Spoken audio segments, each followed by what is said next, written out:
Malaka adalah salah satu tokoh paling unik dalam sejarah Indonesia, namun namanya kerap dilupakan. Lahir pada 2 Juni 1897 di Pandan Gadang, Sumatera Barat, ia berasal dari keluarga Minangkabau dengan latar belakang sederhana. Dari kecil, ia sudah menunjukkan kecerdasan luar biasa. Tan Malaka mendapatkan pendidikan di Kweekschol Bukit Tinggi, lalu melanjutkan ke Belanda dengan beasiswa. Di sanalah ia berkenalan dengan dunia pemikiran modern, sosialisme, dan ide-ide pembebasan bangsa terjajah. Berbeda dengan banyak tokoh pergerakan lain, Tan Malaka tidak hanya berpikir dalam kerangka nasional, tapi juga internasional. Ia menjadi bagian dari gerakan komunis internasional, pernah bergabung dengan Partai Komunis Belanda, dan mengikuti perkembangan revolusi Rusia. Namun, ia tidak serta-merta menjadi pengikut buta. Tan Malaka justru kritis terhadap komunisme yang kaku. Ia lebih menekankan bahwa perjuangan bangsa Indonesia harus berakar pada realitas masyarakatnya sendiri. Pada tahun 1920-an, Tan Malaka kembali ke Asia Tenggara dan aktif mengorganisir perlawanan. Ia menulis karya terkenal berjudul Naar de Republiek Indonesia atau Menuju Republik Indonesia, yang sudah menyebutkan kata republik jauh sebelum istilah itu populer. Saat banyak pemimpin lain masih berbicara tentang otonomi, federasi, atau dominion di bawah Belanda, Tan Malaka sudah lantang menyerukan republik penuh. Karena itu, sebagian sejarawan menyebutnya sebagai Bapak Republik yang sesungguhnya. Namun kehidupannya jauh dari mudah. Ia selalu diburu intel Belanda. Hampir sepanjang hidupnya dihabiskan dalam pelarian. Di Belanda, Jerman, Rusia, Tiongkok, Birma, Filipina, bahkan hingga ke Singapura. Nama samaran pun sering ia gunakan. Kadang ia hidup miskin, mengajar bahasa untuk bertahan hidup, sementara pikirannya tetap fokus pada Indonesia. Ketika pemberontakan PKI 1926 pecah, Tan Malaka sebenarnya menentang gerakan itu. Menurutnya, kondisi rakyat Indonesia belum siap. Tapi karena ia dekat dengan jaringan komunis internasional, Belanda tetap menganggapnya tokoh berbahaya.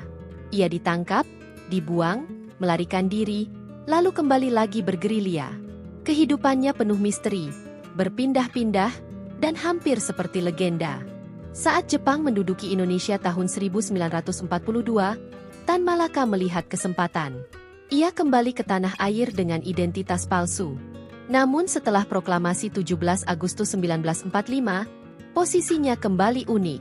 Ia mendukung kemerdekaan, tetapi berbeda dengan Soekarno dan Hatta yang lebih memilih jalan diplomasi.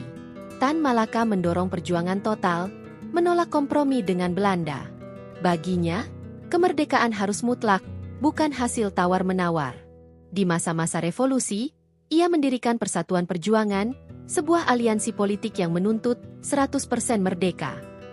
Banyak rakyat jelata dan tentara simpatisan mendukung gagasan ini. Bahkan Soekarno sempat mengakuinya sebagai wakil presiden dalam keadaan darurat, walau kemudian hubungan keduanya merenggang. Pemerintah menganggap Tan Malaka terlalu radikal, terlalu sulit dikendalikan. Ia pun ditangkap oleh pemerintah Republik sendiri. Ironis, seorang pejuang yang puluhan tahun berjuang melawan Belanda justru dipenjara oleh bangsanya sendiri. Setelah keluar dari penjara, Tan Malaka tetap konsisten dengan perjuangan bersenjata. Namun nasibnya tragis. Tahun 1949, ketika Belanda melancarkan agresi militer kedua, ia ikut bergerilya di Jawa Timur. Dalam situasi kacau dan penuh intrik politik, ia ditangkap oleh pasukan divisi Brawijaya. Tan Malaka kemudian dieksekusi tanpa pengadilan, ditembak mati di Kediri. Lokasi makamnya lama tidak diketahui. Baru beberapa dekade kemudian ada klaim bahwa jasadnya ditemukan. Tan Malaka wafat pada usia 52 tahun. Namanya tidak banyak disebut di buku sejarah resmi. Pemerintah Orde Lama dan Orde Baru sama-sama punya alasan. Bagi Orde Lama, Tan Malaka dianggap lawan politik Soekarno. Bagi Orde Baru, ia dianggap dekat dengan komunisme. Akibatnya, generasi muda lebih mengenal tokoh seperti Soekarno, Hatta, Syahrir, atau Sudirman, sementara Tan Malaka terlupakan.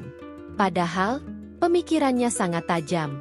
Dalam bukunya Madilog, Materialisme, Dialektika, Logika, ia berusaha memperkenalkan cara berpikir rasional, ilmiah, dan modern bagi bangsa Indonesia. Ia menekankan pentingnya berpikir kritis, tidak terjebak pada mitos atau dogma. Madilog ditulis saat ia dalam pelarian di Sumatera, dengan kondisi serba sulit. Namun buku itu tetap menjadi karya monumental yang menunjukkan kapasitas intelektualnya. Tidak hanya pemikir, Tan Malaka juga praktisi. Ia turun langsung ke lapangan, mengorganisir buruh, petani, dan pemuda.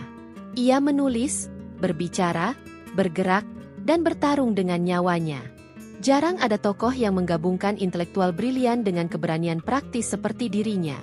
Meski terlupakan lama, belakangan nama Tan Malaka mulai diangkat kembali.